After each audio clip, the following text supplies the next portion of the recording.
right, your next comic coming to the stage, he's in town from St. Louis. We're going to show him some love. Go crazy right now for Clay Beyersdorfer!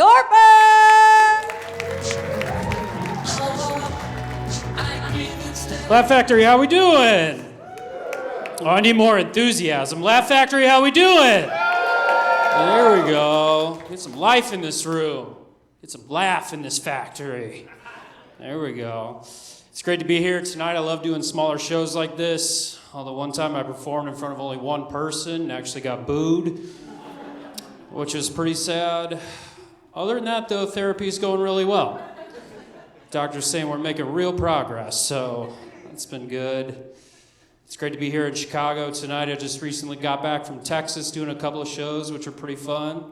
I knew I had arrived in Texas when I heard a man at the airport yell out, "Don't mess with Texas!"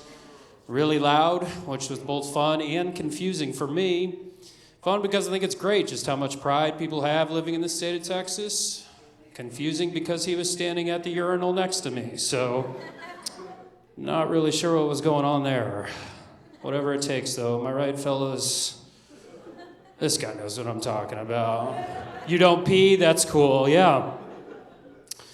I do love to travel. I hate all the emails that you get after you book your flight, though. You know, the ones that'll say stuff like, "Hey, looks like you're going to San Diego next weekend. Make sure to pack your bags, arrive early, and leave all drugs and alcohol at home." You know, as if in this day and age we need another reminder to pregame in the parking lot. I just think airlines would earn more credibility these days if they sent more helpful emails, you know, showing people that they care. You know, stuff like, "Hey, here's where you can park your car." Or, "Hey, here's how long the line is at security." Or, "Hey, looks like you just booked a flight with Spirit Airlines. Is everything okay? Who hurt you?" Just think little things like that would go a long way, that's all. I am from St. Louis, which means you're better than me, and I know it. I do love living in St. Louis, but I don't always enjoy telling people I'm from St. Louis, mostly because they look at me like they're watching one of those sad Sarah McLachlan commercials every time I do, you know, where the dogs are being put down. And I have to remind people all the time, I'll say, look, St. Louis is a great city to live in, but for just $1 a day, you could make it better. Give the people of St. Louis what they need. A decent public transportation system, an NFL team that doesn't leave, and maybe, just maybe, something resembling a functioning downtown. Donate today. And then I punch him in the face and I take the money anyway. Why? Because I'm from St. Louis. We're a very dangerous people. You can Google us, read all about it.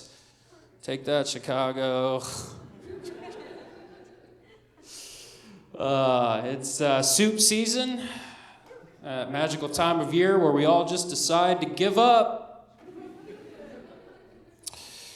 You ever notice how soup only sounds good whenever you're sick or depressed? You know, nobody's ever like, "Hey, I just got promoted. Let's celebrate with minestrone." Or, "Hey, babe, don't wait up tonight. The boys and I are going out for bisque. Could get a little crazy." Greg said he might even bring some gazpacho. Who knows what time we'll get home.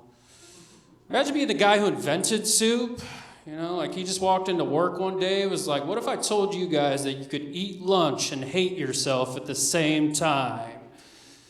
And I know what you're probably thinking. That all sounds great, but can we add crackers? And the answer is yes. In fact, it'll make crackers taste even better.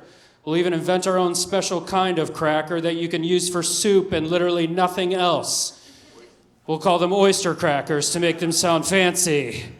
People will love them. We'll make millions. That's all soup is when you really think about it. It's just a cover for Big Cracker. That's what makes it sad.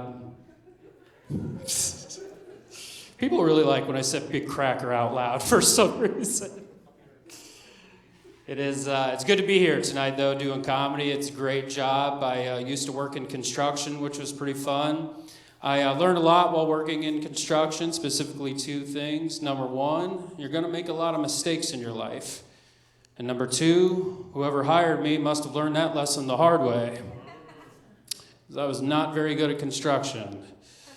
which is ironic because I totally just nailed that joke, so in your face. You guys like puns? No, that's all right. Probably my favorite job that I've ever had, though, is being in the military. I am a U.S. Army veteran. Thank you. Appreciate that. I'm actually a disabled veteran, believe it or not. I was blown up by a suicide bomber in Afghanistan in 2014. It left me with a pretty traumatic brain injury and partial deafness in my right ear, but if you think that's bad, you should see the other guy.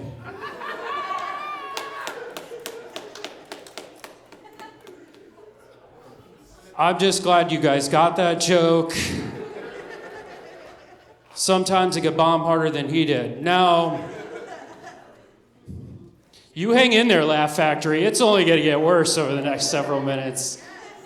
Come along for this journey. I always get a kick out of the phrase bombing whenever it's used in comedy. As someone who's bombed and been bombed before, I can confirm to you all here this evening that those two experiences are not the same. I always enjoy swapping stories with other comedians about times that they've bombed. My story usually wins. If all this talk about bombing is too traumatizing for you, let me just say that from the bottom of my heart, I apologize for having cooler stories than you. My bad. I am glad that you guys got that joke, though, because not everybody does. Gotta be honest with you. In fact, I had a man tell me one time just how much he hated that joke. But before I tell you that story, I think it's important for you all to understand just exactly what happened to me on that fateful day in Afghanistan. We were out on a mission, delivering medical supplies to a small village, when a man drove his car off a nearby road and detonated a trunk full of explosives about 50 feet from where I was standing. The blast knocked me out cold. I woke up the next day, barely able to remember a thing. For those of you trying to imagine what that feels like right now, just think of the worst hangover you've ever had, and then add the angriest member of the Taliban that you know. If you don't know an angry member of the Taliban, any regular member of the Taliban will do for this story. It's basically the same thing. It's important to remember that story about the car bomb when I tell you about this man who did not enjoy that joke.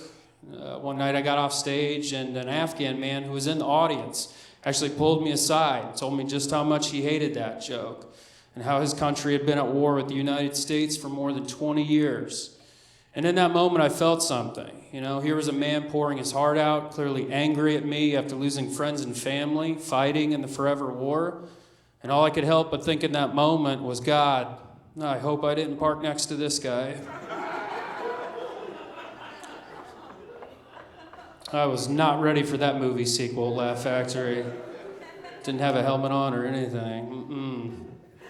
You guys are a fun crowd. Thank you for playing along with that one. I am a disabled vet, though. I suffer from a little something called PTSD. If you don't know what that is, it's called an acronym. Stands for post-traumatic stress disorder, or what I like to refer to as a pretty tight sickness, dude.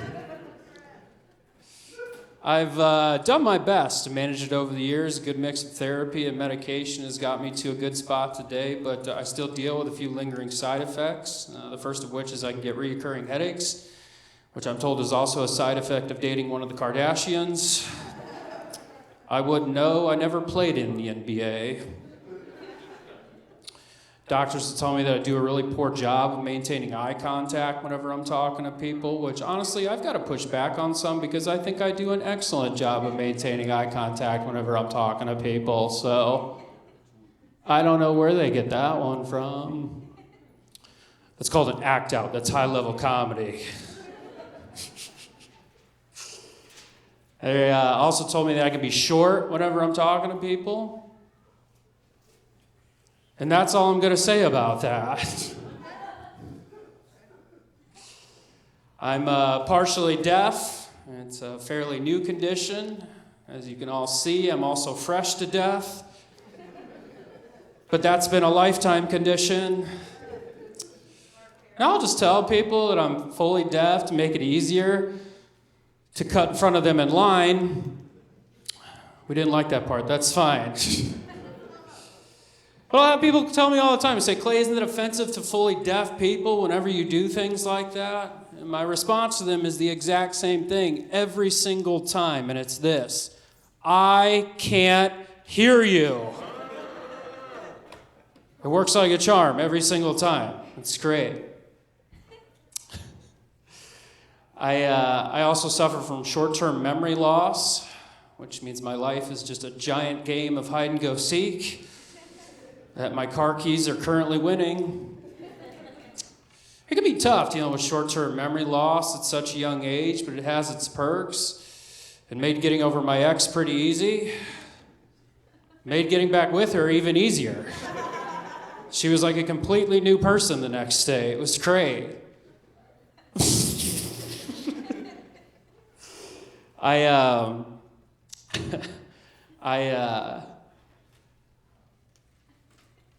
have actually forgotten the rest of that joke. I'm sorry, guys. I will just do one more, and we'll get your next comedian up here. This is super embarrassing right now. Ooh, this is a good one. I haven't done this one yet.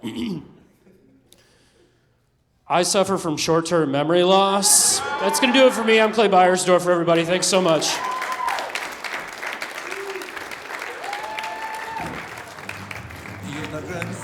Give it up for Clay Beyersdorfer. Wow, did I say it right? Clay Beyersdorfer. Wow.